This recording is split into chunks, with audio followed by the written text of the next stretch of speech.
OK, bonjour, bonjour. Bienvenue au lancement du sondage sur attends un instant, je recommence.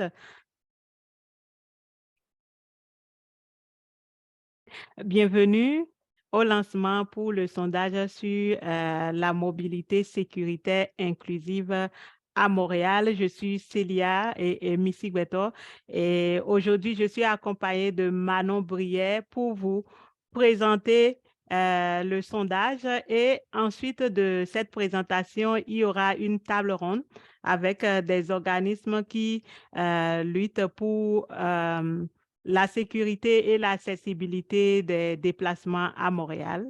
Et bienvenue, j'espère que vous allez bien aujourd'hui.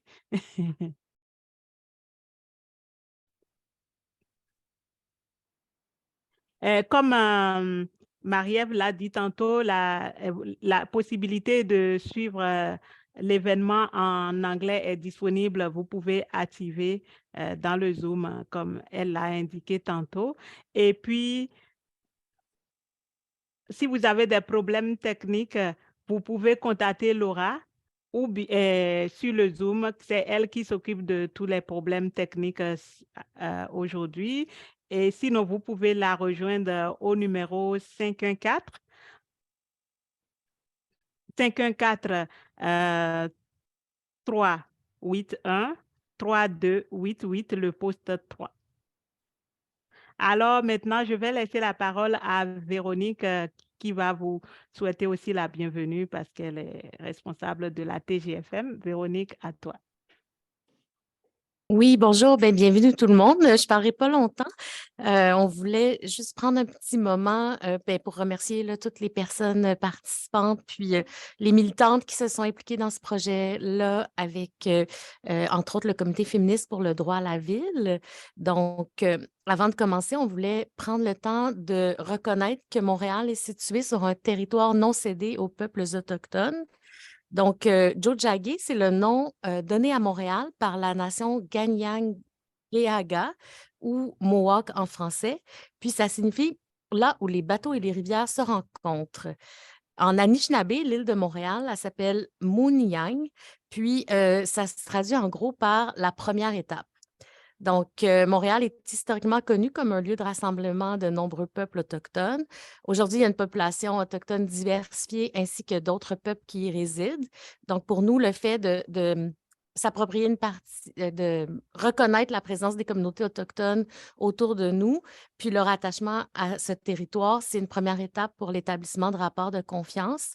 Mais on trouve qu'il y a un énorme travail qui reste à faire pour réparer les dégâts du colonialisme, du passé et du présent. Donc, on exprime notre volonté de lier toutes les luttes pour la justice sociale à une lutte anticoloniale. Donc, je vais laisser la parole aux animatrices. Merci. Merci, Véronique. Bon, moi, je vais vous présenter le contexte du sondage. Donc, aujourd'hui, nous avons le plaisir de vous présenter notre sondage pour une mobilité durable, inclusive et sécuritaire de la table des groupes de femmes de Montréal. Nous sommes un regroupement régional de concertation qui défend les droits des femmes dans une perspective féministe d'égalité entre les sexes et entre les femmes.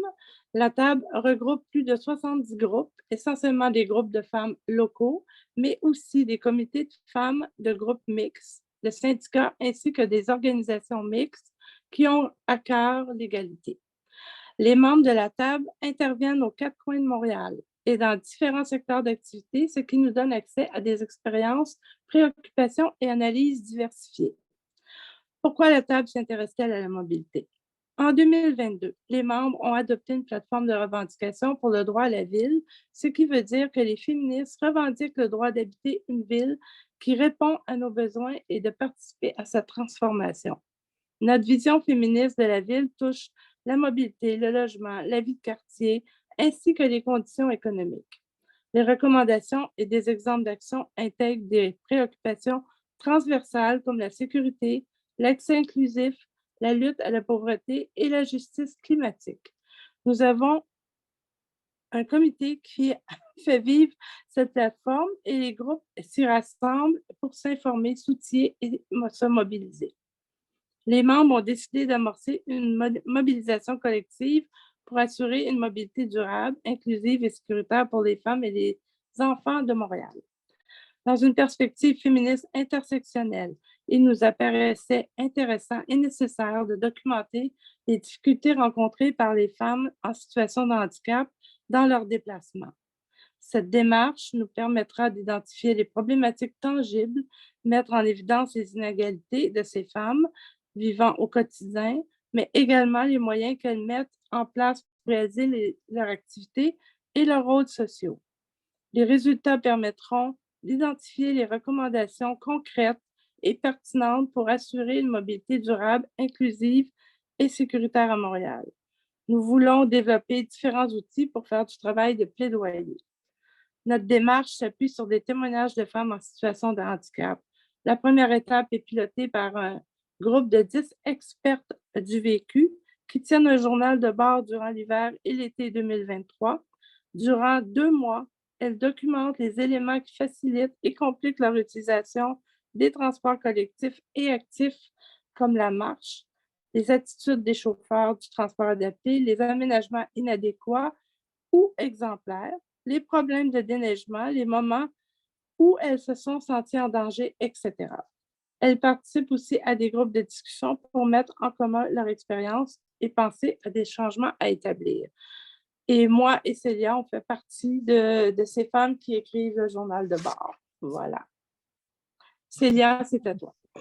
Alors, pour rejoindre un plus grand nombre, nous avons décidé de lancer un sondage aujourd'hui. Donc, ce sondage est destiné à toute personne qui s'identifie comme femme, comme personne ayant des limitations fonctionnelles. Ça peut être limitations motrices, visuelles, intellectuelles, liées à la douleur chronique ou à la santé mentale, toutes sortes de limitations. Vous êtes les bienvenus à remplir ce sondage-là. Et c'est un sondage qui prend une vingtaine de minutes à remplir. Et il faut aussi être en mesure de se déplacer plusieurs fois sur l'île de Montréal, donc pour être qualifié à remplir ce sondage. Et ensuite, qu'est-ce que je peux ajouter? C'est que... Attends. Et pour des raisons de... je fais une pause de temps en temps parce que j'utilise la synthèse vocale. Je suis une personne ayant une limitation visuelle qui me donne les notifications quand quelqu'un rentre dans la réunion et quand quelqu'un quitte. Donc, c'est un peu distrayant, mais je me concentre. Donc, pour le sondage, pour faciliter les choses, c'est un sondage avec des questions à choix multiples ou bien à choix de réponse. Et il y a 22 questions au total qui sont séparées en 4 sessions. Donc, la première session aborde les types de limitations et les moyens d'accommodement utilisés.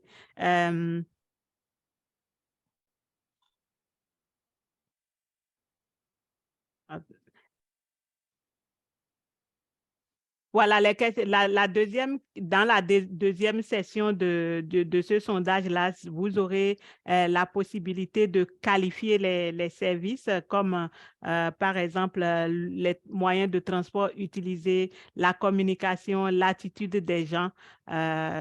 Tout ça, on a besoin de ça pour compiler les données. Vous pouvez décrire aussi l'aménagement. Quand vous sortez, qu'est-ce qui constitue un obstacle ou pas. Et la troisième session aborde l'impact que ça a quotidiennement sur votre vie. Et la quatrième session, c'est pour décrire votre profil, au fait, pour qu'on sache quel profil vous avez en remplissant ce sondage-là. Donc, si vous, en remplissant le sondage, vous avez laissé des commentaires, c'est possible qu'on vous cite dans le rapport final. Et soyez bien à l'aise, c'est un sondage qui est confidentiel. C'est seulement la TGFM qui a accès à ça. Et il y a aussi la possibilité d'avoir ce sondage-là dans tous les formats accessibles que possible. Vous pouvez aussi télécharger et l'imprimer si vous préférez remplir ça sur papier et ensuite nous l'envoyer à la TGFM pour qu'on puisse traiter les données. Et vous pouvez trouver les liens sur le site de la TGFM. Il y a aussi il y a aussi des vignettes qui sont disponibles que vous pouvez utiliser, partager sur les réseaux sociaux pour qu'on puisse rejoindre le plus grand nombre de personnes concernées. Là, je prends le temps de... Je prends le temps pour remercier quand même tous nos partenaires, le secrétariat à la condition féminine, le RAPLIC, l'INEI-PH, et tous les partenaires sans oublier aucun. Si je ne vous ai pas nommé, ce n'est pas parce qu'on ne vous considère pas. Je remercie tous les partenaires qui participent à ce projet au nom de la TGFM. Alors, attends.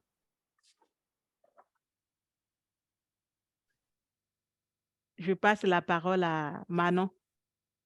Oui. Est-ce qu'il y a des questions sur le sondage?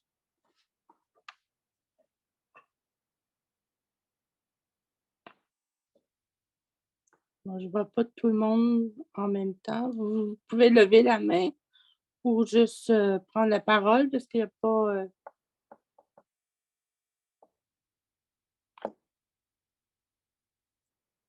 Il n'y a pas de questions? Attendez, je vais aller voir. Donc, je pense qu'il n'y a pas de questions. Ah oui, il y a une main levée. Oui. Isabelle. Ah. Isabelle, vous pouvez prendre la parole. Non? Il n'y avait pas de question? OK. Moi, j'avais une question, mais je m'appelle Marie. Je Bonjour, Marie. Je m'appelle pas Isabelle. OK, mais j'avais vu la main levée chez Isabelle, mais vas-y, Marie, c'est bon. OK. Ce résultat-là, le sondage que nous allons partager, est-ce que vous allez envoyer une communication au groupe qu'on puisse relayer l'information sur nos réseaux sociaux?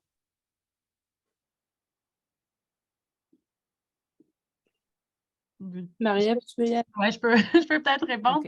Okay. On a sur notre site web, j'ai créé une trousse pour partager le sondage autour de vous. Je vais vous partager mon écran pour vous montrer c'est où. Fait que ça, c'est la page qui présente le sondage sur notre site web. Okay. Dans le fond, vous avez le bouton pour répondre en ligne. Puis vous avez aussi ici accès à une trousse de diffusion. C'est un lien qui nous amène vers un dossier Google Drive. Et sur ce fabuleux dossier, il y a le sondage en anglais et en français en format Word et PDF pour les gens qui n'aiment pas remplir ou qui préfèrent le répondre soit à l'écran ou en l'imprimant. Puis après ça, il y a toutes sortes de vignettes qui ont été créées pour aider à diffuser. Donc, par exemple, ça se charge un peu. Qui vont permettre de le partager sur vos réseaux sociaux. Là, comme par rapport à magie, ça ne fonctionne pas, mais vous pourrez les télécharger. Il y a des formats carrés, il y a des formats pour faire des stories sur Instagram et Facebook. Et surtout, pour beaucoup faciliter votre travail, il y a un document qui s'appelle « Message à partager » pour diffuser le sondage.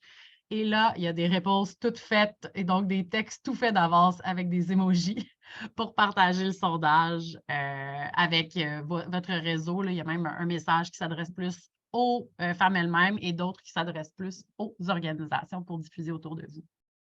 Fait qu'on va vous envoyer tout ça aussi par courriel là, pour que vous ayez bien accès à l'ensemble des liens. Merci, Marie-Ève. D'autres questions?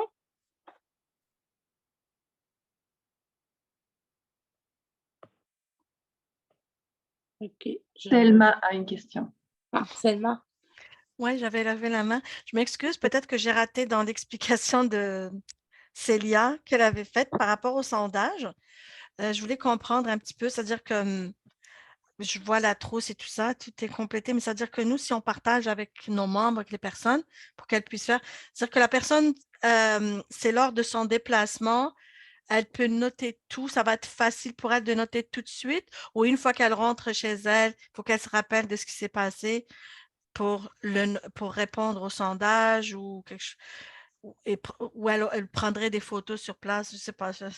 C'est juste la mécanique, comment logistiquement elle pourrait faire une personne qui fait un déplacement quelconque et elle veut témoigner de chaque chose qu'elle verrait ou quelque chose dans son déplacement. Ben, je peux répondre à cette question. La personne a toujours le choix de prendre des photos, de prendre des mémos vocaux ou de le noter sur un papier et quand elle rentre chez elle, elle peut aller sur la plateforme euh, pour répondre au sondage. Je pense que ça peut faciliter. Sinon, c'est un sondage auquel la personne peut avoir accès partout sur son téléphone. Donc, si ça tente la personne disons, je suis dans le transport adapté, je viens d'embarquer et j'ai vécu quelque chose lors de l'embarquement, je peux aller sur mon téléphone, cliquer sur le lien et puis expliquer ce qui s'est passé. Donc, c'est libre à la personne. J'amènerais peut-être une petite nuance, c'est ça. On tient des journaux de bord, puis là, c'est vraiment un sondage qui est destiné pour documenter votre mobilité en général. Fait que c'est pas nécessairement sur votre dernier déplacement qu'on veut tout savoir ça. Ça va être vraiment de dire, bon, ben, est-ce que vous considérez en général que les pistes cyclables vous sont sécuritaires et accessibles? Est-ce qu'en général, le métro vous est sécuritaire et accessible? Il y a quelques espaces pour faire du partage de vécu, parler d'expériences plus précises, mais vraiment, tu sais, c'est parler de son expérience en général de mobilité à Montréal. Puis après ça, pour compléter, on va mener quelques groupes de discussion là, pour des gens qui auraient envie d'approfondir un peu plus sur leurs expériences. Mais là, c'est plus un questionnaire qu'on répond une fois. Ça prend une vingtaine de minutes sur notre vécu de déplacement. Ah oui, c'est vrai. OK. D'autres questions?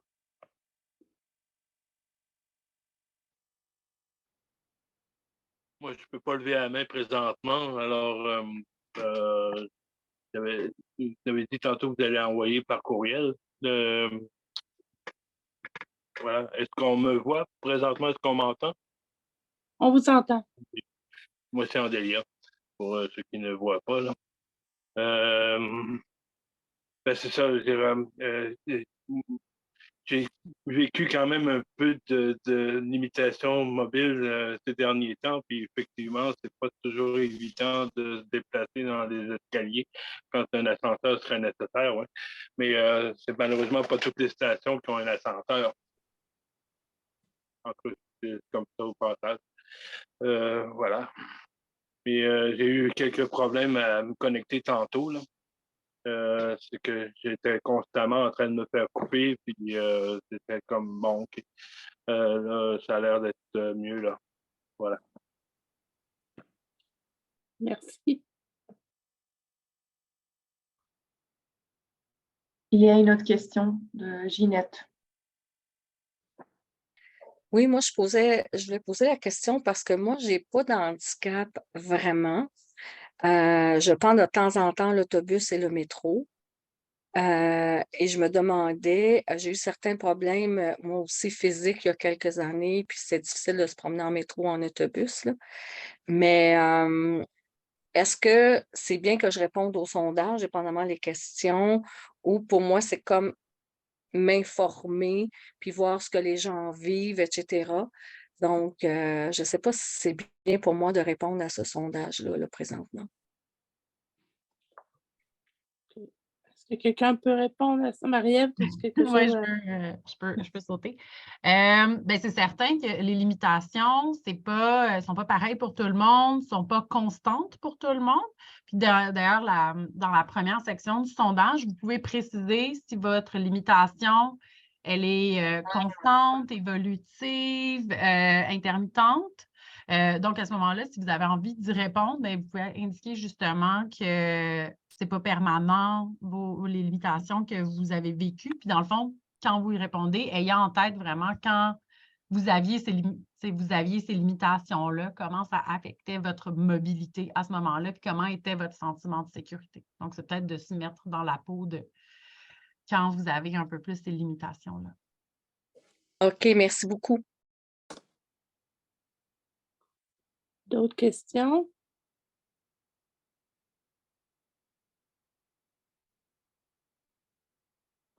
Moi, j'en vois pas d'autres. Il y a Marie-Lise qui a levé sa main. Ah, Marie-Lise, allez-y. Oui, il y a la question aussi des travaux à Montréal qui souvent nous empêchent d'aller dans des endroits, de débarquer aux bons endroits. Ça nous bloque énormément des accès. Il y a un des exemples pétants là-dessus, c'est le quartier des spectacles qui a enlevé tout ce qu'il y avait d'accessibilité sur la rue de Sainte-Catherine. Puis on n'a pas d'indication claire sur les embarquements, débarquements quand on va aller dans certains de ces lieux-là. Donc, ça fait aussi partie du parcours qu'on a à vérifier avec la ville. Il y a aussi les ventes trottoirs, les rues piétonnières qui bloquent l'accès au transport adapté. Ils font passer par des ruelles, mais parce que ça, c'est le GPS qui fait ça, mais le GPS, il n'indique pas quand il y a un camion qui bloque parce qu'il débarque la marchandise, parce que les camions de marchandises n'ont plus accès à la rue piétonnière. Et il y a le déneigement qu'on semble à la ville de Montréal, des débarcadères, à confondre avec les arrêts d'autobus. C'est-à-dire qu'un débarcadère, c'est pareil comme un arrêt d'autobus, puis, mais nous autres, on n'a pas le droit de les faire déneiger. Donc, c'est les 3 axes, ou les 3 points que je voulais amener. Merci. Bien, merci. Puis, ça serait bon si vous répondez au sondage de l'ajouter. C'est très pertinent. Merci. D'autres questions?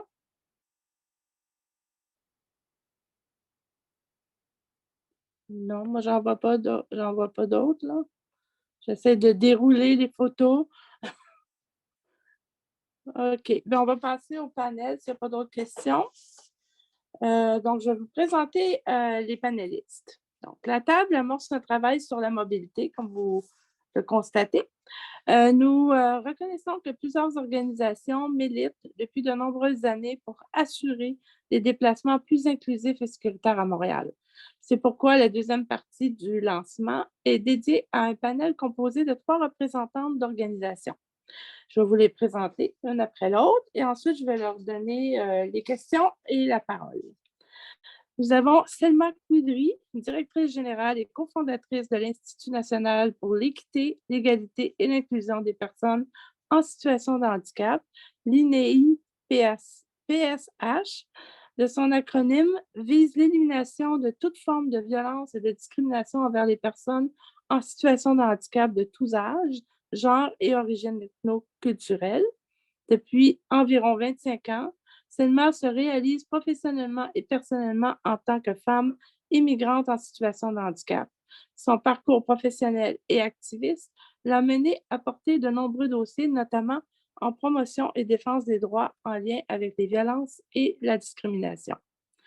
Nous avons aussi Linda Gauthier, qui représente le regroupement des activistes pour l'inclusion au Québec, communément appelé le RAPIC. Depuis 2009, le RAPIC appuie et accompagne les personnes en situation de handicap victimes de discrimination pour défendre et revendiquer leurs droits et à en faire la promotion. Linda Gauthier est cofondatrice, consultante principale de l'organisme. Elle est conceptrice de plusieurs projets, assure les relations publiques et assiste les personnes dans la défense de leurs droits. Elle s'intéresse beaucoup aux divers systèmes d'oppression tels que le racisme, le sexisme et particulièrement le capacitisme. Elle siège à de nombreux comités consultatifs, dont celui de la Régie du bâtiment du Québec et de l'Office des transports du Canada. Aussi, nous avons avec nous, finalement, Marie Turcotte d'Exequo, qui se consacre à la promotion et à la défense des droits des personnes ayant une déficience motrice à Montréal. Leur démarche se concentre sur la promotion de l'accessibilité universelle comme moyen de rendre possible l'inclusion sociale. Ce travail se fait avec la participation de leurs membres et avec divers partenaires locaux, régionaux et provinciaux. Marie est directrice générale depuis 2016 et se consacre à la promotion de l'accessibilité universelle, surtout dans les espaces publics. Elle a déjà siégé au conseil d'administration de la STM comme représentante des usagers du transport adapté et a contribué à l'élaboration de politiques en accessibilité universelle de la Ville de Montréal et de la STM. Je vous remercie d'être là, mesdames. Vous êtes très précieuses aujourd'hui. Je vais laisser la place à Célia qui va partir la première question au panel. Merci, Manon. Alors, pour la première partie du panel, on va aborder les actions en défense collective des droits à la mobilité. Et je vais poser ma question à Francine Duraplique. Non, c'est sous- Linda. Célia, c'est Linda. Quelle est- Ça a été Mais- changé. Ah, ok. Dans le document, j'ai Francine. Ok. Oui, c'est ça. Donc, Linda, j'aimerais savoir, vous avez intenté une action collective récemment à la STM. Est-ce que tu peux nous parler de ça et quel impact ça a eu ou bien à quelles retombées on pourrait s'attendre? Bien. Ben, merci Célia, merci à la table de m'avoir invité en tant que panéliste. Bonjour à mes co-panélistes. En fait, oui, ce recours collectif-là, qu'on appelle maintenant une action collective, était intenté le 14 avril 2015. Et en fait, c'est la conséquence, je dirais, de plusieurs plaintes qu'on adressait, qu'on recevait, pardon, et qu'on adressait à la Commission des droits de la personne et des droits de la jeunesse. Mais on n'arrêtait pas de rédiger des plaintes. C'était autant au niveau, en fait, dans les 3 volets, au niveau des autobus réguliers et leurs rampes. On se rappellera qu'à l'époque, évidemment, il y avait beaucoup de rampes arrière qui étaient une aberration totale. D'ailleurs, la STM elle-même était d'accord avec ça. Et c'était aussi pour le volet du transport adapté. Plusieurs subissaient de la discrimination ou des actes pas tout à fait catholiques souvent. Mais c'était surtout au niveau de l'inaccessibilité, évidemment, du métro de Montréal, qui à l'époque se trouvait être le 4e pire réseau au monde après Glasgow, Budapest et Marseille. Alors, on a décidé à un moment donné de lever cette action-là et on est accompagné avec trois avocats, Maître Aymar Misakila, Alain Arsenault et Gilles Garot, qui nous représentaient, qui ont accepté de prendre cette action collective-là. En fait, il fallait, pour être en mesure de participer ou d'être éligible à ce recours-là, il fallait qu'on soit une personne en situation de handicap qui avait subi de la discrimination dans les 3 volets que je viens de vous expliquer. Partout, ça pouvait être quelqu'un de partout au Québec qui avait transité à Montréal à un moment donné, qui s'était prévalu des services de la STM, de ces 3 services-là, en fait, et qui avait subi une discrimination quelconque, soit l'inaccès à une station de métro, soit monter à bord d'un autobus, plus capable d'en descendre à cause que la rampe était défectueuse, ou subi quelconque acte discriminatoire dans le transport adapté. Ces personnes-là devaient bien sûr utiliser une aide à la mobilité qui les empêchait d'avoir, qui les mettait en situation finalement de porter plainte à la STM. Ça pouvait être aussi une personne aveugle ou malvoyante qui avait une carte blanche. Et alors, c'était finalement le profil de ces personnes-là. Quelqu'un qui pouvait épouser ce profil-là se trouvait à être automatiquement ce qu'on appelle capturé en droit par l'action collective. Il n'avait pas nécessairement besoin de s'inscrire en tant que tel. Quelqu'un qui voulait se désister, à ce moment-là, il fallait qu'il nous le dise. Il ne pas faire partie du recours collectif. C'est un recours où on demandait, en fait, ce que je vous ai dit, l'accessibilité totale du réseau de métro, un entretien très régulier pour les rampes, parce qu'il commençait à avoir des rampes avant, évidemment. On trouvait que l'entretien n'était pas fait de façon suffisamment régulière. ce qui posait problème souvent. Et puis, on avait beaucoup de reproches, évidemment, aussi, là, en ce qui a trait au transport adapté. On demandait aussi des dommages moraux parce que c'est l'article 49 de la Charte des droits le permettait. Et puis, on visait à peu près une 20 000 personnes à peu près au Québec.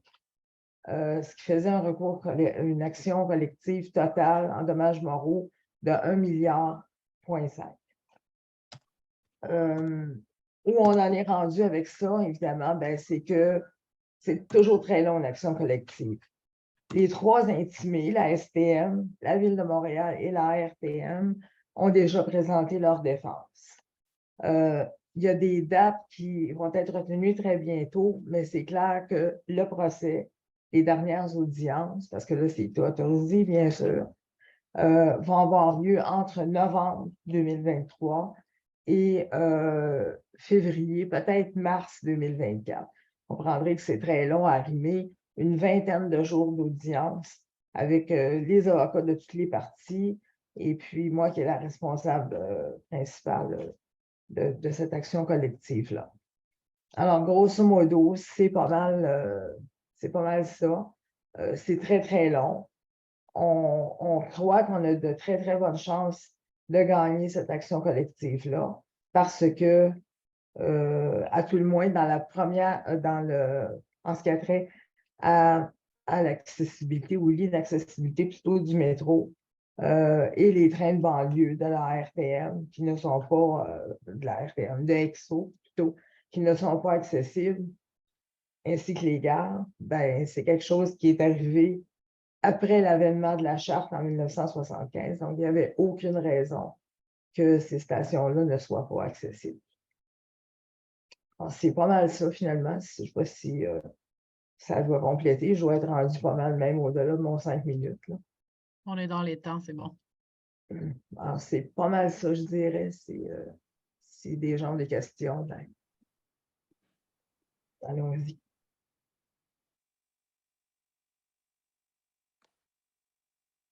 Voilà. Merci, Linda. S'il n'y a pas de questions, je vais parler avec Selma de l'INEI-PSH.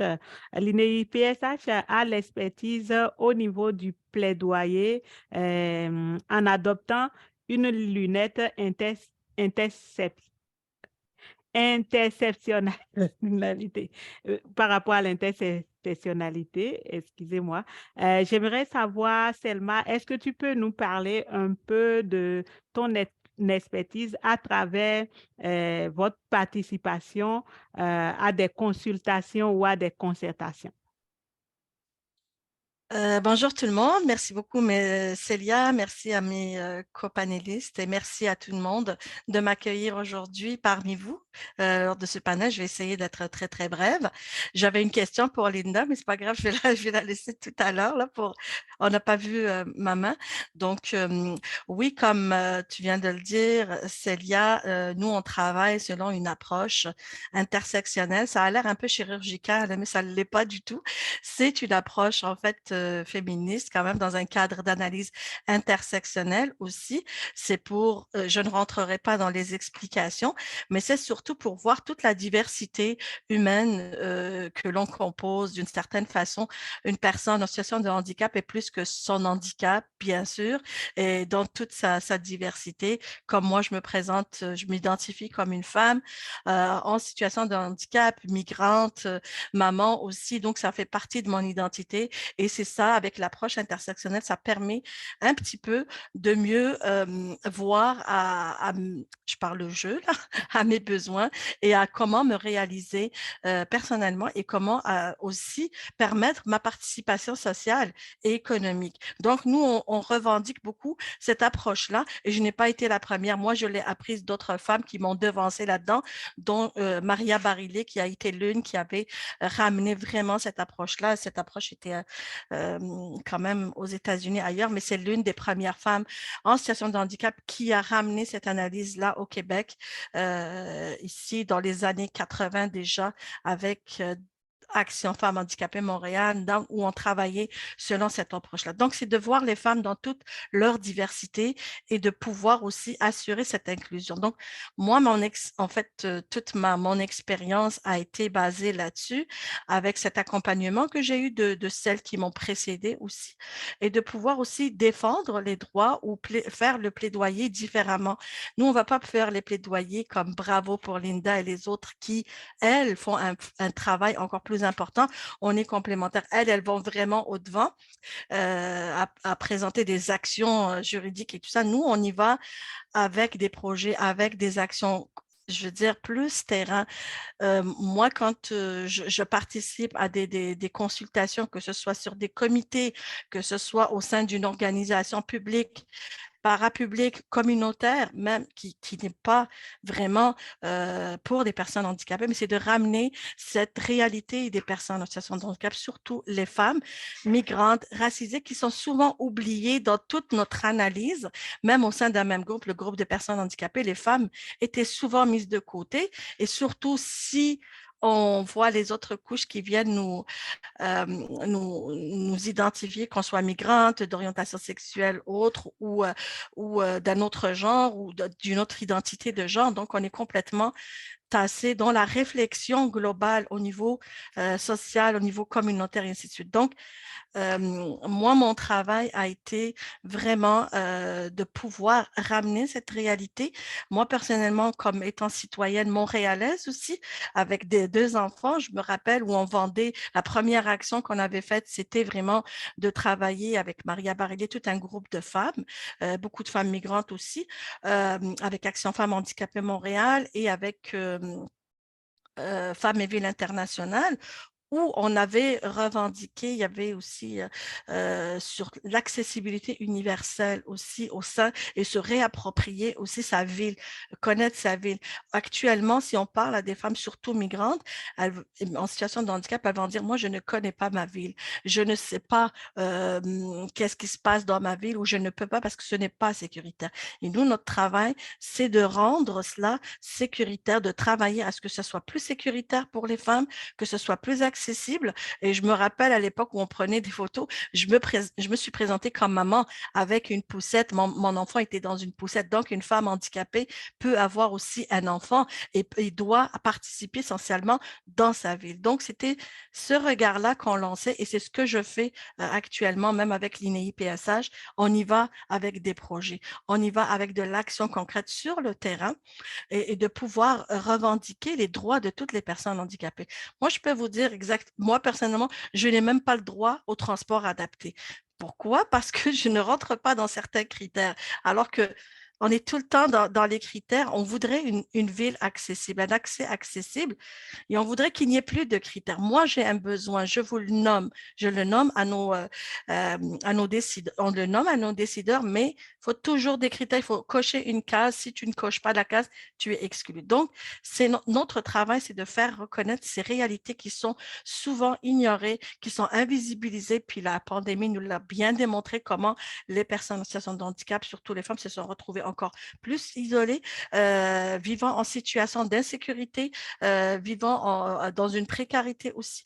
Donc, moi, mon travail, quand j'y arrive et que mes expériences au sein de différents comités, que ce soit avec la Ville de Montréal, que ce soit avec des organisations publiques, ou comme je l'ai dit, ou parapubliques communautaires qui n'œuvrent pas auprès des personnes handicapées, mais qu'on voudrait qu'elles accueillent aussi des personnes en situation de handicap parce que nous aussi, on veut participer. Moi-même, quand je dis pourquoi la ville, le jour où on a mis une synthèse vocale dans les autobus, ça a changé ma vie complètement. Je devenais une personne citoyenne à part entière. Je n'avais plus l'anxiété d'être dans un autobus et de ne pas savoir où je dois descendre parce que je ne vois pas comment c'est écrit ou la rue à laquelle. Donc, j'étais collée au chauffeur d'autobus. Mais ce n'est pas un accès inclusif. Une personne sourde, est-ce qu'elle va pouvoir avoir accès à ça? Mais bien sûr, on a développé autre chose, peut-être avec les ce qu'on a comme application sur nos cellulaires et tout ça pour les personnes, donc elles peuvent mieux s'orienter. Donc, il y a des choses qui peuvent être faites pour pouvoir faciliter, rendre les choses plus simples pour les personnes, surtout les femmes en situation de handicap, pour qu'elles soient, leur participation soit plus sécuritaire. Notre travail, c'est l'élimination de toute forme de violence et de discrimination. Donc, une ville sécuritaire est très importante pour nous, pour toutes les femmes, qu'elles se réapproprient aussi leur ville et leur quartier. Donc, ma participation, c'est dans ce cadre-là, avec l'approche intersectionnelle, de ramener vraiment cette diversité humaine, cette diversité auprès même au sein de groupes, que ce soit les groupes de personnes handicapées ou les groupes de femmes, parce que même au sein de groupes de femmes, avec l'étiquette féministe, elles se retrouvent à être exclues aussi. Voilà, merci beaucoup. Excuse-moi. Je la parole qui a le garde le temps. Merci, Selma. Là, ma troisième question va s'adresser à Marie de ESACO. Bonjour, Marie. Bonjour. L'un des dossiers clés à ESACO concerne l'accessibilité du réseau piétonnier. Et nous savons tous que la neige constitue un grand ou un gros frein à la mobilité. J'aimerais savoir si vous pouvez nous parler un peu des actions touchant au déneigement que vous avez menées auprès des partenaires et surtout en sachant que vous avez participé au chantier en accessibilité universelle. Donc, est-ce que vous pouvez nous parler de votre expérience à travers toutes ces mobilisations, sensibilisations et toutes ces actions? Voilà. Oui, mon défi, ça va être de dire tout ça en 5 minutes. Oui. Un gros Donc, défi. oui, nous, Execo, c'est sûr, hein, quand on parle de neige, généralement, les personnes ayant une déficience motrice n'aiment pas trop la neige. Donc, mais on s'est attardé davantage au niveau de toute la question des déneigements, des débarcadères. Et là, souvent, il y a de la confusion. Je pense que c'est Linda qui disait mélange débarcadère et arrêt d'autobus. Mais même, il y en a des fois qui pensent quand c'est débarcadère pour le transport adapté, avec l'enseigne du transport adapté. Mais nous, c'est beaucoup plus large. C'est tout débarcadère. Ça inclut les débarcadères à proximité des résidences ou demeures des personnes en situation de handicap. Fait qu'en fait, ça a commencé, on a intensifié nos actions en 2018 avec une première escouade neige. C'était un sondage sur SurveyMonkey qu'on avait fait durant janvier 2018.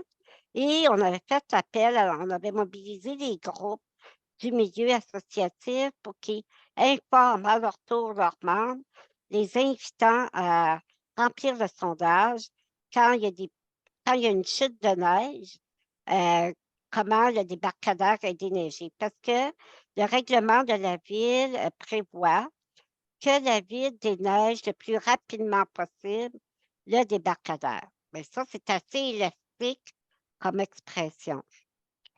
Nous, ce qu'on veut, c'est quand le bombardier passe pour déneiger le trottoir, on déneige en même temps le débarcadère. Il y a une ligne de com chez nous, domaine public, service public. Donc, ça devrait être déneigé en même temps. Lors de ce sondage-là, ce qu'on avait fait, c'est qu'il y a eu 80, le questionnaire a été rempli 80 fois et ça révèle que dans 70% des cas, les gens étaient insatisfaits du déneigement du débarcadère. Suite à ça, on avait des données pas mal très probantes. On a rencontré le fonctionnaire à la Ville de Montréal responsable du déneigement. On sait que c'est une obligation partagée. C'est à tous les arrondissements que revient la charge, mais il y a quelqu'un à la Ville-Centre qui s'assure d'une certaine coordination. On a rencontré l'élu responsable au comité exécutif. Et puis finalement, ça n'a pas donné de résultats concrets malgré nos résultats. Le deuxième hiver, 2019, on fait à nouveau un espoir de neige. On repart la machine. Et là aussi, Les résultats étaient similaires. Ça fait qu'avec l'opposition à l'hôtel de ville, on a développé, on a participé à l'écriture d'une motion qui a été adoptée et que même ce soir-là, il y avait eu prise de parole au conseil municipal. Et nous, on était sortis heureux, mais aussi, ça a été assorti d'un programme que la ville nous a mis en place. C'est 10 000 par arrondissement pour un programme de déneigement de porte à la rue. C'est bien en soi, ça répond à des besoins, effectivement, mais 10 000 par arrondissement, c'est de rire de nous autres, hein? C'est une goutte d'eau. Puis, ce qu'on a appris par la suite, puis c'était pas ça qu'on demandait. La porte à la rue, ça ne dit pas que le débarcadère va être déneigé au même moment qu'on déneige le trottoir. Pas pareil, parce que là, les gens qui appellent, il faut que la personne, l'organisation envoie un pétard, un déneigeur. Bref, il y a une question de délai. Fait qu'après ça, on fait notre tournée, rencontre le responsable de du déneigement, rencontre l'élu. Là, il n'y a rien, notre motion n'est pas appliquée. On va tapisser les murs avec ça. Je pense que ça sert à ça, une motion. Après, finalement, on apprend qu'à l'été 2019, en juin, ils vont réviser la politique de déneigement. C'est notre occasion. Non, ils n'ont pas apporté la modification. On a été manifesté devant l'hôtel de ville. Ça n'a rien donné. Fait qu'après ça, en 2020, on a rencontré à nouveau, là, on était au début de la pandémie. Fait qu'on a ralenti un peu les ardeurs. On n'a pas eu le choix. On a rencontré à nouveau le responsable du déneigement. Puis, en 2021, ben, on a acheté de la neige. Je ne pensais jamais faire ça. C'est dans le cadre de la campagne électorale. On a été informé qu'il y aurait un débat Coder et Plantes au centre Sheraton. Fait qu'on a acheté pour 400 pièces de neige artificielle, qu'on a installé un banc de neige devant les portes du centre Sheraton et notre président, les 4 roues bien plantées dans la neige artificielle. Puis, on anticipait de la résistance de la part des corps policiers, mais ils embarquaient avec nous autres puis ils trouvaient ça bien drôle. Mais toujours est-il que ça n'a pas eu d'effet après, dans le cadre, ça n'a pas été repris dans le cadre de la course électorale. Finalement, là, on s'est rendu à l'évidence qu'on n'avait pas le choix d'interpeller l'Ombudsman. Et à l'été 2022, on a demandé à l'Ombudsman de faire une enquête, ce qu'elle fait à l'heure actuelle. Fait qu'on est en lien, les travaux, le dossier évolue, on devrait avoir des résultats au début de l'été. Fait que, on en est là pour le déneigement, mais on y va en crescendo, là. Là, on est rendu à l'Ombudsman, puis ça fait pas, on va monter encore d'un cran. Fait que moi, je comprends pas, puis je trouve personnellement, là, tu sais, les pistes cyclables, ça, c'est déneigé, mais les débarcadères, non. Puis, tu sais, je fais un clin d'œil, le transport adapté, même si c'est des précipitations, ils donnent le service, mais la ville ne suit pas. Ça, si c'est trop enneigé, ils ne pourront pas nous embarquer. Fait que ça, c'est l'autre partie. Je ne sais pas combien de temps qu'il me reste, mais c'est le chantier sur l'AU à la ville qui a commencé au tout début de la pandémie, en février 2020, et que c'est une longue démarche et sur 4 ans. Moi, personnellement, je trouve que c'est une démarche qui est longue. Il y a à peu près 1 an, Raymond Chabot, il y a une étape que je trouve intéressante. Ils ont fait appel à la firme Raymond Chabot pour se faire un diagnostic sur les processus à la ville pour la mise en place de l'accessibilité universelle. Et les conclusions de Raymond Chabot rejoignent beaucoup les observations du milieu associatif des personnes en situation de handicap. une des recommandations, c'est entre autres qui est mise dans le rapport, c'est d'avoir un bureau d'accessibilité universelle sous le chapeau du directeur général de la ville, qui ce serait lui qui en aurait la responsabilité directe. Puis le milieu associatif s'entend pour ça. Tout le monde est d'accord pour que ça devrait être un dossier qui relève directement du DG de la ville. Puis là, depuis que Raymond Chabot a sorti son rapport, là, on a fait une étude des plans d'action qui ont été écrits. Là, on est à l'étape de définir une vision AU. Ça serait quoi la vision d'accessibilité universelle à la ville? Fait que c'est un processus qui est lourd et lent. Puis, avant les fêtes, il y a eu un événement mi-parcours du chantier. Execo s'attendait à ce qu'il y ait une annonce telle que la création d'un bureau d'accessibilité universelle direct sous la gouverne du DG, mais non, il n'y a pas eu d'annonce. Puis, je ne sais pas si certains d'entre vous étaient là à l'événement, mais ça levait pour... C'était pas rassembleur, ça annonçait pas c'était quoi les prochaines étapes, quels sont les défis que la ville devra entreprendre à court terme. Je trouve que ça faisait un peu bilan de quel bateau pavé est défectueux en ville. Tu sais, je vois Marie-Ève parce qu'elle était là, Marie-Ève. C'était décevant comme événement. Premièrement, c'était pas dans un endroit accessible universellement. Ça envoyait tout comme message. Ouais. Fait que je sais pas, là, je suis bien bavarde, là, puis en même C'est ça, temps, c'est ça, on est dans le temps, là. Fait qu'on va pouvoir continuer, puis d'après moi, les conversations on va pouvoir relancer avec des questions. Oui. ça fait que c'est ça. Fait que moi, je sais pas, est-ce qu'on c'est un éléphant qu'on va accoucher d'une souris? Mhm. Je sais pas, puis on veut se donner des objectifs de plan d'action en 2030. En tout cas, je suis sceptique par rapport aux résultats qui vont sortir de là. Fait que Bien, merci, ça fait le tour. merci, mesdames, pour cette première ronde de questions. On va passer à la deuxième ronde. Juste vous informer qu'à la fin des 3 rondes de questions, il va y avoir une période on va pouvoir répondre à vos questions, bon, finalement. C'est ça que je voulais dire. La deuxième ronde, ben, c'est plus pour permettre aux panélistes de parler un peu de leur autre dossier sur la sécurité et leurs rôles sociaux.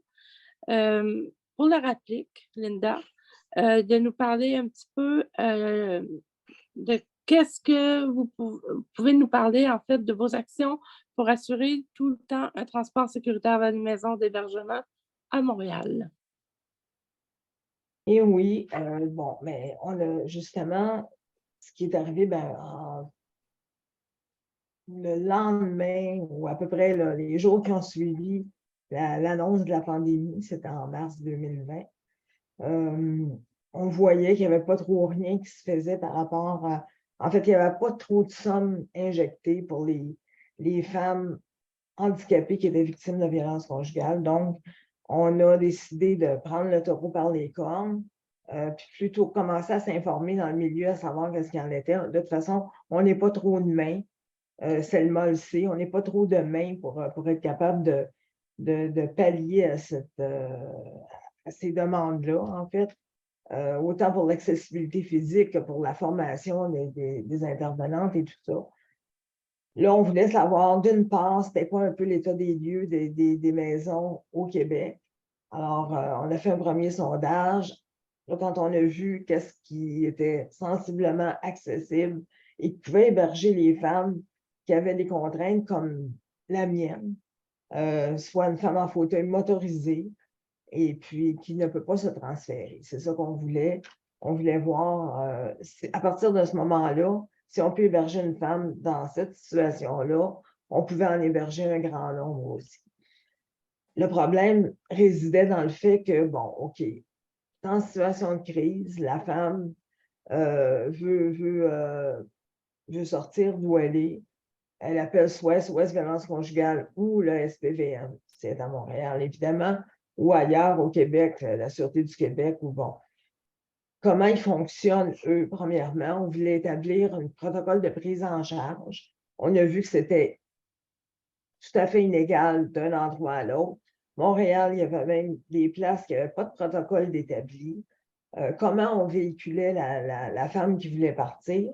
Une femme en fauteuil manuel, ben, c'est tel que tel, tu sais, je veux dire, on peut toujours, ou une femme qui va pouvoir se transférer, mais une femme qui ne peut pas se transférer, comment on fait? Qui est en fauteuil motorisé. Alors, c'est là qu'on s'est informé. On ne savait pas trop comment ça fonctionnait. Puis, on a su, avec, Marie doit être sûrement au courant, avec la STM et la division du transport adapté, que c'est un service qui existait déjà. Par le fait que s'il y avait un incendie quelque part, ben, on pouvait aider justement les personnes en situation de handicap, que ce soit les enfants ou la femme en tant que telle, ou un monsieur aussi, là, à les véhiculer puis les amener à quelque part. Alors, c'était un peu le même service qui se trouvait à avoir un continuum avec les femmes en situation de handicap qui pouvaient être véhiculées à toute heure du jour. Parce que si tu manges une volée, quand tu es une femme handicapée, ça peut arriver autant à 2h30 le matin qu'à 4h l'après-midi, bien sûr. Alors, c'est de cette façon-là que c'est ce transport-là, finalement, cette aide-là, de la part de la STM est assurée. Et c'est toujours sur le même territoire, évidemment. Il y a une chose, c'est que, qu'est-ce que j'allais dire? Mon Dieu, j'ai perdu le fil. C'est que si la femme qui est en situation de crise, j'achève, oui, elle contacte SOS Violence conjugale, il va falloir qu'eux la réfèrent vers le SPVM, parce que c'est le SPVM qui va faire le pont avec le transport adapté. Voilà. Merci, Linda. Les femmes sont encore majoritairement responsables de l'alimentation. Seulement, pouvez-vous nous parler un peu de votre projet sur l'accessibilité des ressources en alimentation? Merci beaucoup. Nous aussi, en fait, même en travaillant sur la violence et les discriminations, puis l'accès aux ressources d'aide et d'accompagnement, on a vu aussi la pandémie, comment elle a démontré en fait les inéquités et les inégalités, surtout en lien avec pour les personnes en situation de handicap, surtout les femmes qui se retrouvent toujours chefs de famille. Nous, on a un service interaidance où on recevait des appels, par exemple, quand il y avait le lockout, où on ne pouvait plus aller faire les épiceries, ou avec les mesures de santé, tout ça, ça devenait de plus en plus difficile d'aller faire ses courses ou d'aller faire quoi que ce soit. Les personnes nous appelaient pour dire, est-ce que vous pouvez m'aider? Est-ce qu'il y a des bénévoles qui peuvent aller faire les courses pour moi? Où est-ce que je peux trouver de la nourriture aussi? Où est-ce que je peux aller trouver? Donc, on a pensé tout de suite à un projet. On s'est dit, pourquoi pas? Alors, faisons-le ensemble. Travaillons. Oui, on aidait, on référait aux organisations qui offraient du service, mais pas mal étaient quand même en lockout, je veux dire, assez fermés pendant la pandémie. Donc, nous, ce qu'on a fait, on a lancé ce projet-là, les Sentinelles du garde-manger, qui a été soutenu par la Fondation du Grand Montréal. Donc, pour pouvoir, on a mis sur pied un comité composé de personnes en situation de handicap aussi, parce que tous nos projets sont pensés et mis en œuvre avec des personnes en situation de handicap impliquées du début à la fin dans le projet. Donc, on a fait un comité, travaillé là-dessus. On a les livrables, c'était quoi? C'était de mettre sur pied, en fait, de créer une plateforme numérique où on peut y accéder par Internet ou sur son téléphone ou quoi que ce soit. On peut y accéder pour aller vraiment trouver la ressource d'aide alimentaire. Mais avant de trouver la ressource, c'est que nous, ce qu'on faisait, c'est qu'on contactait la ressource. On demandait qu'un formulaire soit complété pour identifier le degré d'accessibilité, si elle est universelle ou pas du tout, puis les services qu'elle offrait, le service aussi ce qui est de livraison, ainsi de suite. Donc, on préparait tout le package pour que la personne, une fois qu'elle clique ou qu'elle nous appelle, elle a toute l'information concernant la ressource qu'elle a choisie dans son quartier ou dans l'endroit le plus proche de chez elle. Oui, on a un travail, il y a des bénévoles qui travaillent là-dessus, qui appellent, et même des personnes handicapées qui se déplacent aussi dans les ressources pour aller identifier l'accessibilité, parler des services, poser des questions. Et même si la ressource n'est pas accessible, nous, on lance un partenariat avec la ressource, à travailler avec elle, puis à trouver les moyens de rendre son service plus accessible, d'accueillir aussi les personnes en situation de handicap en tant que participants dans la ressource, parce qu'il y a beaucoup de bénévoles qui sont dans ces ressources-là ou qui peuvent aussi travailler dans ces ressources-là. Pourquoi pas? C'est une ouverture aussi pour une participation sociale.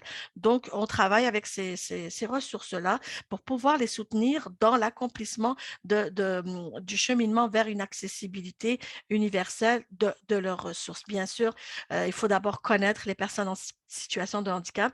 Un de nos partenaires les plus importants, c'est Centropole Roulant, qui était là et que lui a travaillé, a commencé l'exercice par suivre des ateliers, des formations, démystifier le handicap, comprendre la situation de handicap, comment elle se crée aussi avec notre limitation qu'on a, puis après aussi accueillir des personnes. C'est le comité Avisia, par exemple, des personnes ont participé à des activités du Centropole, que ce soit de la transformation alimentaire, de la distribution, du jardinage en ville. Donc, on a découvert toutes ces activités qu'on a faites ensemble et maintenant, ça a ouvert aussi pour d'autres ressources qu'on pourrait faire de la même chose. Donc, et eux, on a essayé d'observer, c'est quand même Centropole Roulant, c'est une ressource qui est pas mal accessible, mais ils veulent aller encore plus loin dans leur accessibilité. Donc, accueillir les recommandations des personnes qui ont fait ces activités-là. Donc, tout le travail a été fait et on continue. On a d'ailleurs besoin de bénévoles, besoin de participants aussi pour recueillir aussi ces informations. Comme aujourd'hui, j'entends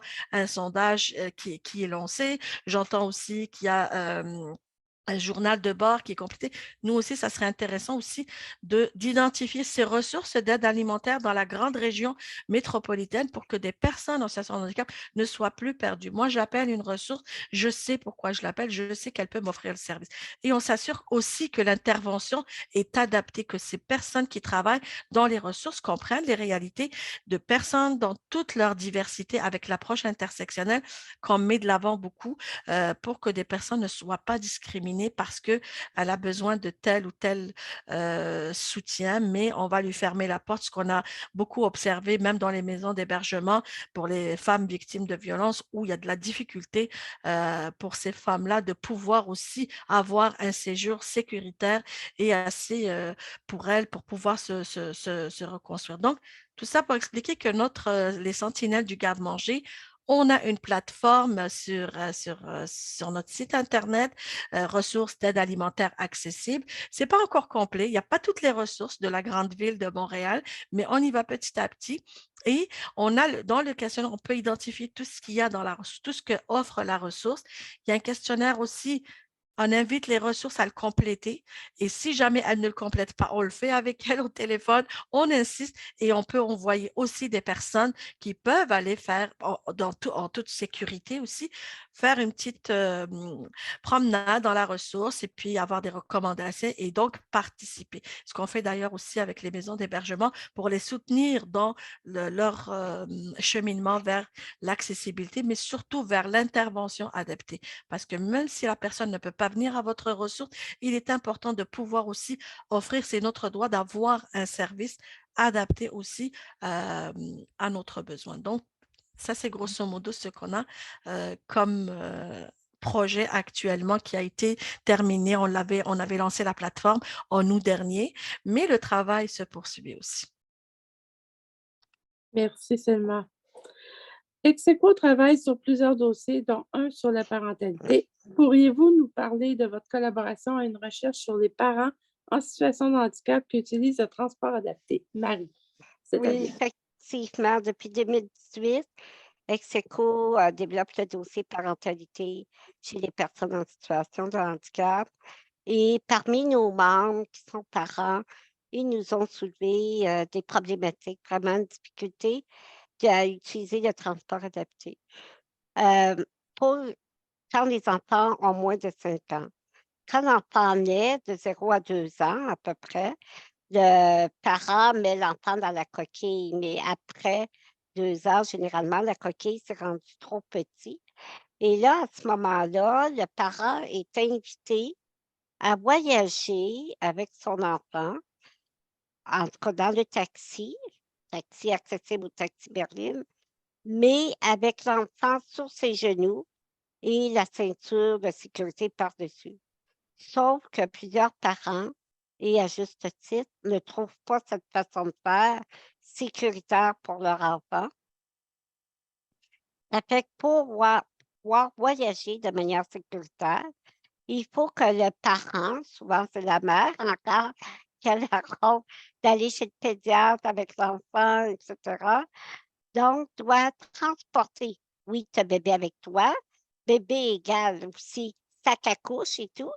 En plus, le siège d'enfant doit le transporter, doit l'installer dans la voiture et installer l'enfant.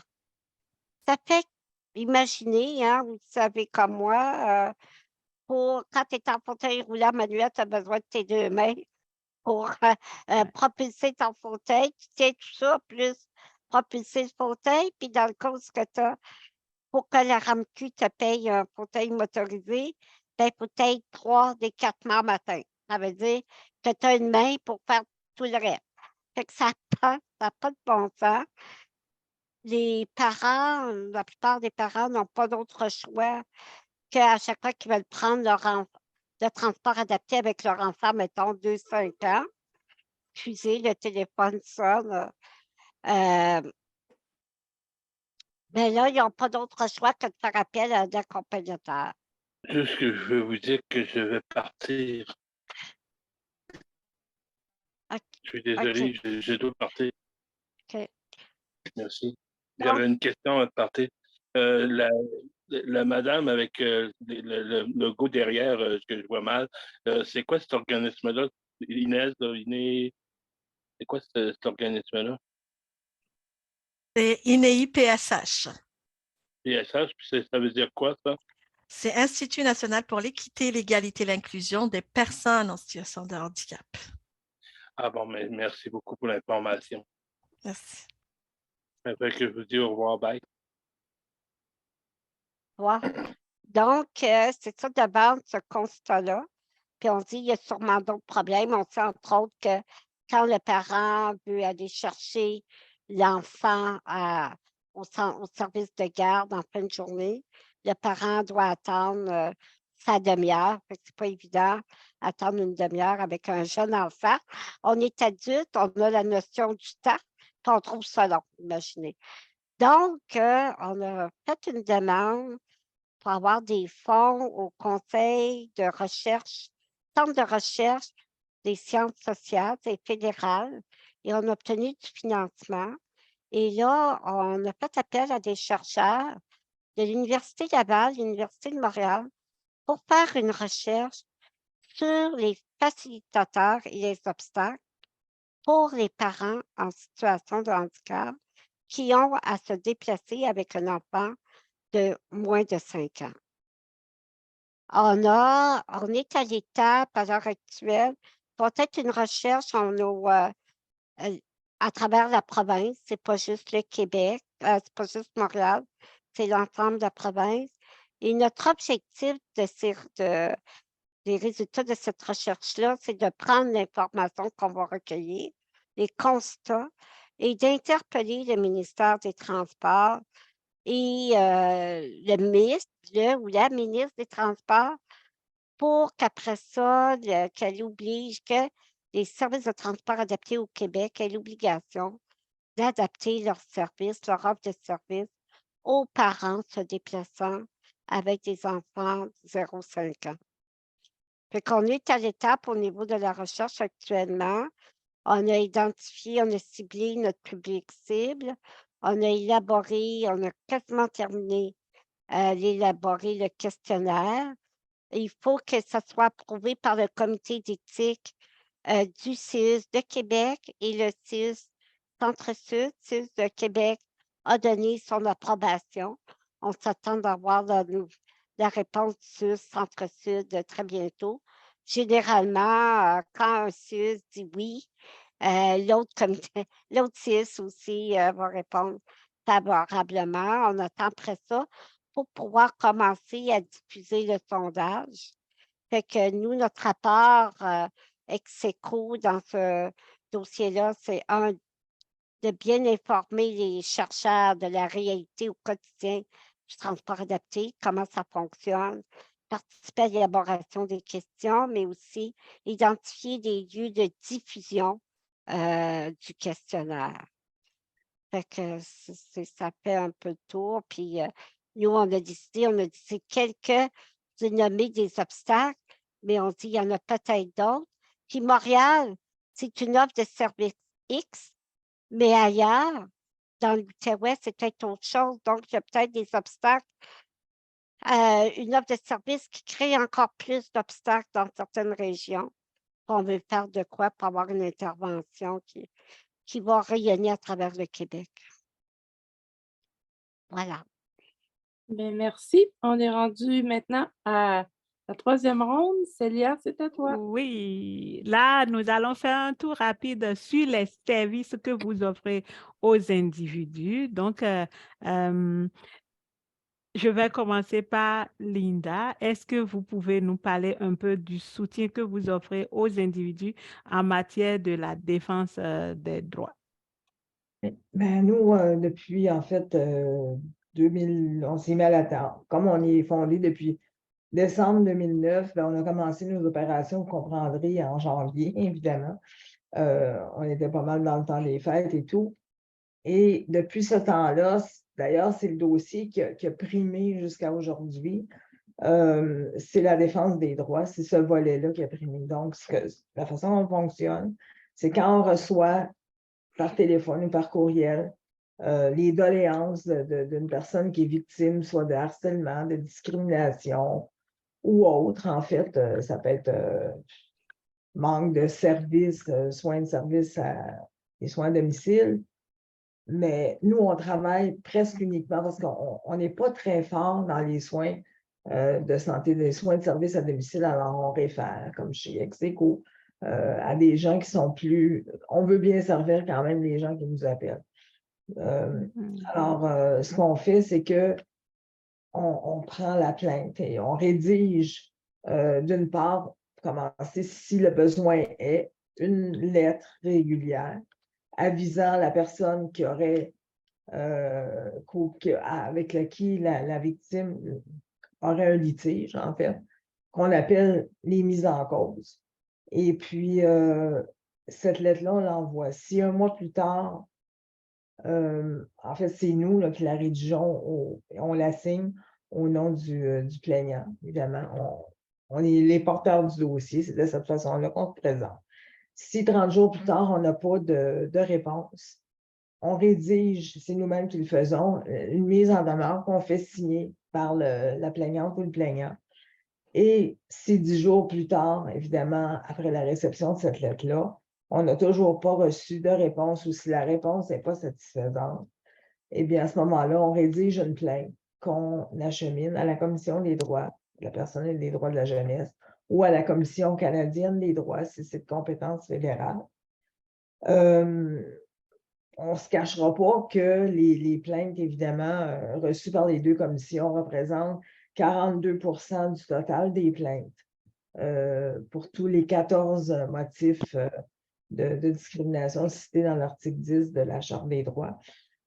Alors, c'est pas rare que ça prenne au moins, à partir du moment où la plainte est reçue à la commission, ça peut prendre jusqu'à malheureusement 18 mois avant qu'elle soit assignée à un médiateur ou une médiatrice. Mais fort heureusement, les personnes qui s'adressent à nous ne se découragent pas parce qu'ils savent que bien souvent, Mais pour elle, la personne peut rédiger sa plainte elle-même, sauf que nous, on connaît très, très bien notre charte. On sait qu'est-ce qu'ils peuvent demander parce que les gens ont généralement, des fois, peur de demander des dommages moraux auxquels ils ont droit parce qu'ils ont été lésés. Et puis, en fait, pour faire une histoire courte, là, on les accompagne jusqu'à règlement. OK? Si, évidemment, il n'y a pas d'entente en médiation, c'est repris à ce moment-là par le service des enquêtes, où nous, on n'a pas vraiment le droit de les accompagner, n'étant pas des avocats. Mais quand même, on accompagne quand même nos membres jusqu'à résolution du conflit. S'il y a lieu de nous payer les honoraires d'un avocat, on a un fonds collectif, on va le faire, mais il faut que ça soit vraiment une plainte qui soit d'intérêt public aussi. Alors, c'est un peu ça. Ça résume un petit peu les services qu'on rend en défense collective. Ben là, ça devient de la défense individuelle, évidemment. Merci, Linda. Là, je vais demander à Selma. Tantôt, tu as parlé un peu du service inter-aidance. Est-ce que est-ce que vous aimeriez rajouter quelque chose? Je n'arrête pas de tutoyer Selma parce qu'on se connaît. Il n'y a pas de problème, Célia. Désolée. Merci beaucoup. En fait, nous, on fait du plaidoyer en offrant aussi, en faisant des projets concrets, mais aussi en offrant des programmes et des services. Et un des services qu'on a déployé vraiment juste après la pandémie, en début de la pandémie, c'est le service interaidance où on voyait vraiment le besoin. Nous, on a un programme qui est beaucoup plus intense sur l'élimination des violences et des discriminations. Quand on parle de violence, c'est toute forme de violence aussi. Donc, le service interaidance était vraiment pour pouvoir soutenir les personnes à communiquer avec quelqu'un, à ventiler avec tout l'isolement, l'exclusion que vivaient des personnes en situation de handicap et surtout les femmes. C'est de dire aux femmes que vous n'êtes pas seules. Les femmes et les enfants, vous n'êtes pas seuls. S'il y a quoi que ce soit, on est là, on vous soutient. Nous, notre travail, c'est vraiment d'offrir des choix à la personne, surtout aux femmes survivantes des violences. Par exemple, les ressources, on va expliquer qu'est-ce qui existe comme ressources, qu'est-ce qui existe comme et le processus si tu vis une situation de violence ou un abus sexuel ou une maltraitance ou quoi que ce soit, voici ce qui arrive et voici ce qui t'est offert d'une certaine, les ressources qui existent. On fait de la référence, on fait du soutien, on fait de l'accompagnement, mais ça reste toujours le choix de la personne. C'est elle va avoir un choix éclairé, on l'espère, mais on est toujours là pour la soutenir. Et même si la référence, il y a je veux dire, une tierce personne qui entre, mais on est toujours en arrière. On le fait avec les maisons d'hébergement, avec les ressources d'aide et d'accompagnement. Donc, si la personne est plus en confiance avec l'INEIPSH, on poursuit on poursuit le soutien avec elle. Ce qui arrivait avant, c'est qu'on pouvait recevoir des appels, on pouvait savoir qui sont les personnes qui vivent des situations de violence, mais souvent, une fois qu'on avait fait la référence, on perd la personne et on ne sait pas qu'est-ce qui arrive. Et elle n'est même pas dans les statistiques. On ne sait pas est-ce qu'elle a été vraiment soutenue ou pas. Souvent, elles reviennent vers nous pour dire non, je n'ai pas eu de réponse ou non, ça ne me convenait pas, surtout les femmes immigrantes et racisées. Donc, ce qui arrive avec ce service-là, on a l'opportunité de le poursuivre, bien sûr, avec notre service de soutien psychosocial qu'on offre aussi les personnes qui ont plus de besoins vont aller vers le soutien psychosocial. Et dans ce service, on soutient les ressources, en les accompagnant, en rendant leur service plus accessible et mieux adapté aussi, mais aussi on forme des bénévoles, des personnes qui viennent vers nous pour la prise d'appel parce que c'est souvent au téléphone que ça se passe et ça peut aussi être des rencontres sur Zoom ou autre si la personne le demande. On forme les personnes à bien accueillir une personne en situation de handicap, comprendre. Donc, on invite les personnes handicapées à être avec nous répondre, par exemple, prendre les appels, faire de la pairaidance ou de l'interaidance aussi. Mais souvent, on va aller chercher les personnes qui ne sont pas en situation de handicap, mais qui veulent aussi offrir leur soutien, comprendre mieux cette réalité. Parce que nous, notre travail, c'est de bâtir des solidarités. On n'est pas seul et on ne doit pas porter, par exemple, penser des solutions tout seul pour sortir d'une situation de violence. C'est de façon collective qu'on doit le faire. Oui, on veut des réalités individuellement, mais des fois, les solutions doivent être collectives et la société est responsable. Donc, c'est notre travail avec le service interaidance et les autres services. D'ailleurs, on vous vous invite à communiquer avec nous si vous voulez faire du bénévolat, vous inclure avec nous, développer des collaborations, des partenariats. On est là, ça va nous faire plaisir. Et on a d'autres projets aussi qui sont vraiment pour développer l'empowerment des personnes handicapées, surtout les femmes et les filles. Par exemple, travailler sur l'égalité des sexes aussi, la gouvernance paritaire, introduire vraiment la gouvernance paritaire au sein des organisations, que ce soit des organisations de personnes handicapées ou autres. La diversité est une richesse et c'est important de travailler dans ce sens-là. Voilà. Merci Selma pour ce beau partage. Maintenant, j'aimerais demander à Marie, est-ce que vous pouvez nous parler des opportunités qui existent au sein de ESACO si, par exemple, je suis intéressée à m'impliquer dans les mobilisations? Oui, bien sûr, chez nous, on porte les dossiers transport, accessibilité, Ville de Montréal, santé et services sociaux, parentalité, habitation et action citoyenne. Fait que pour chaque dossier, chaque thématique, on a un comité de membres et on les appelle nos militants. Et c'est dans le cadre des rencontres de nos militants, c'est nos militants qui déterminent les stratégies, les actions et les priorités. On est à l'aube de la fin de l'année financière, hein? Comme bien plusieurs groupes, notre année financière est du 1er avril au 31 mars. Actuellement, on a nos causeries annuelles. Chaque comité se rencontre. On fait le bilan de nos travaux en comité et on va identifier les priorités à proposer pour la prochaine année. À proposer au CA et à l'AG, là, parce qu'on sait qu'en bout de ligne, les plans d'action sont déposés à l'Assemblée générale. Ça fait que, mais c'est les militants qui vont développer les projets de priorité pour la prochaine année. Fait que c'est ça, puis c'est comme actuellement, la Ville fait une consultation publique sur la traversée des rues. Ça fait qu'Exico a déposé un mémoire, mais ce mémoire-là, que vous pouvez voir sur le site de la Ville, ça a été élaboré par les membres. Chaque comité, il y a un employé responsable du comité, mais l'employé est en soutien au comité. Ça, c'est une notion importante. Puis aussi, ça, c'est plus au plan de collectiviser des problématiques puis de travailler ensemble. Mais il se peut aussi que parmi nos membres, il y en a qui veulent faire défendre leurs droits. On va les accompagner dans leur militance. Quand je dis accompagner, on va leur dire le parcours, le chemin à faire, on va les aider. Mais ça demeure l'action du militant. On ne prendra pas en charge.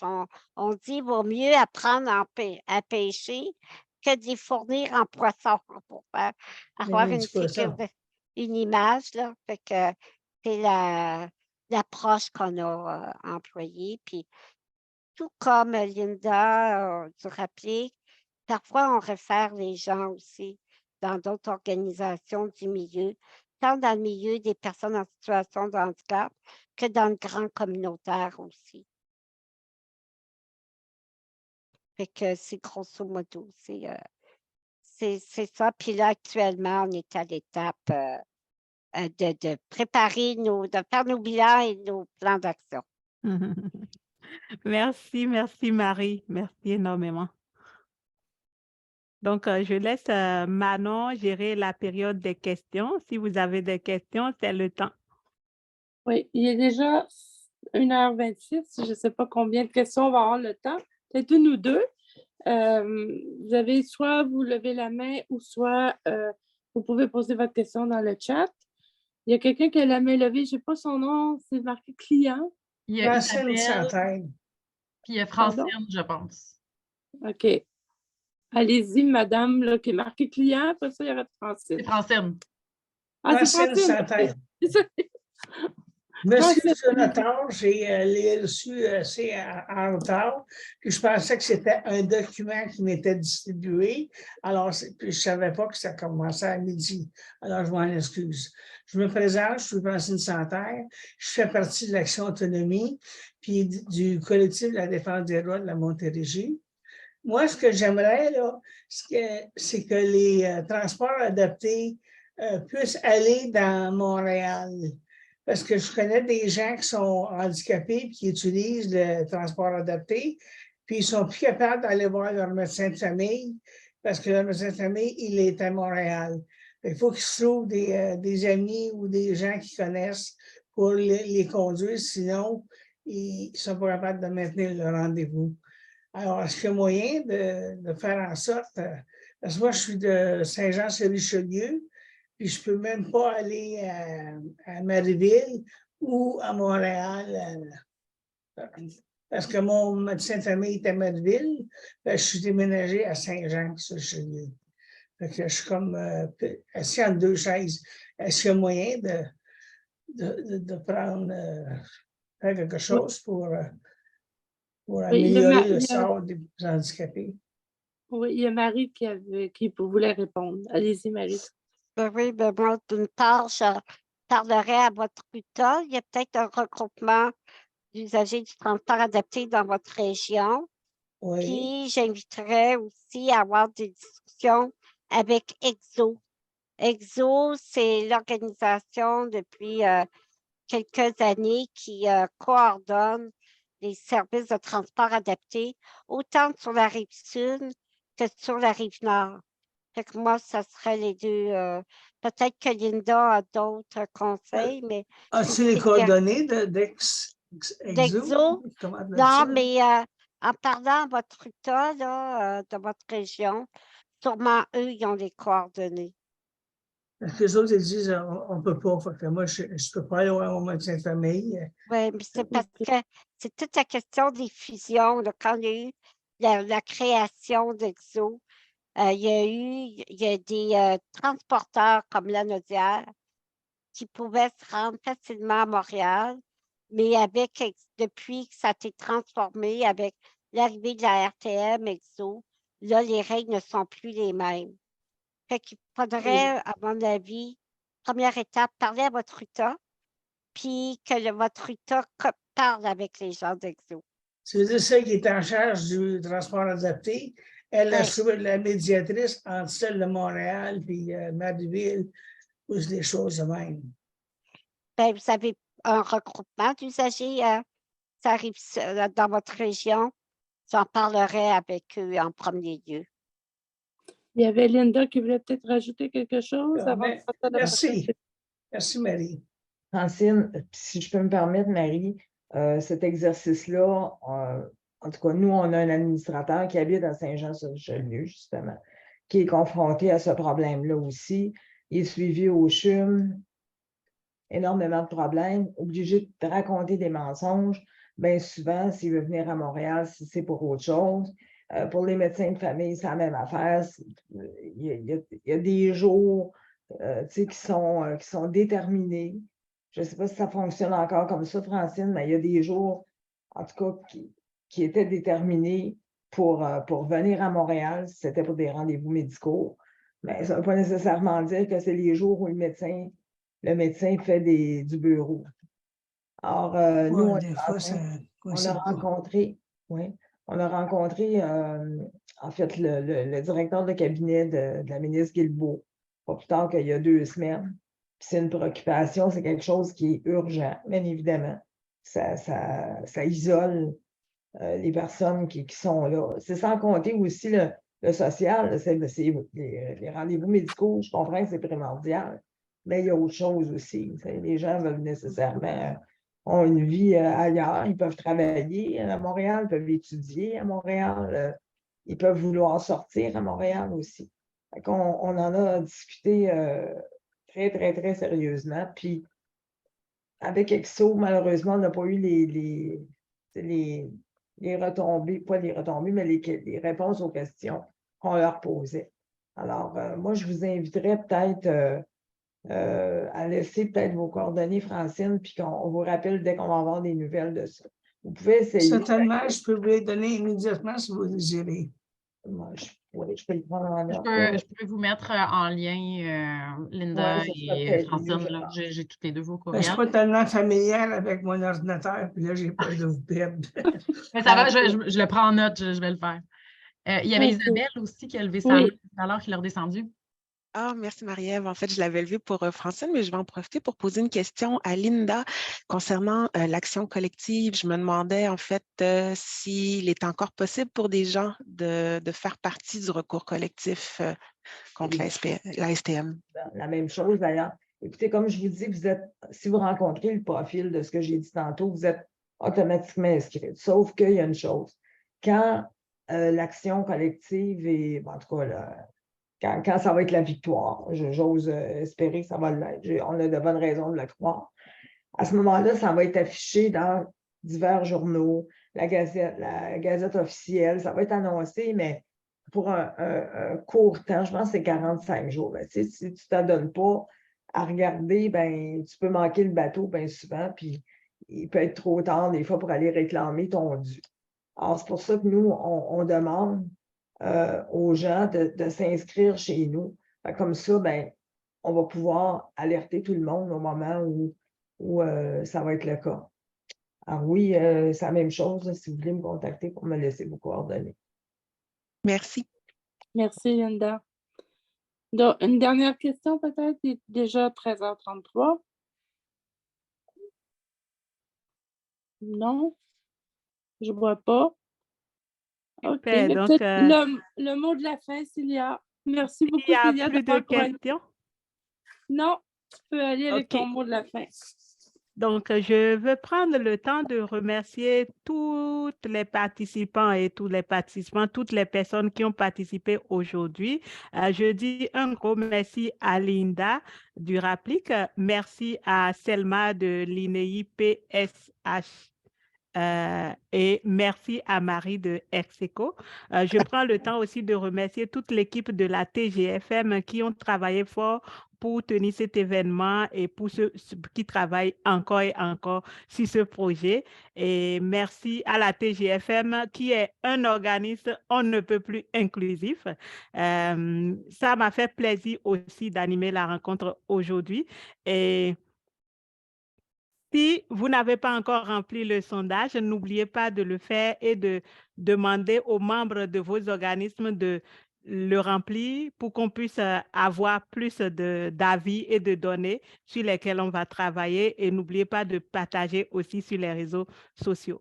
On a débordé un peu, on s'excuse, mais c'est pour la bonne cause. Alors, je vous souhaite une agréable journée et on continue. La lutte ne s'arrête pas aujourd'hui.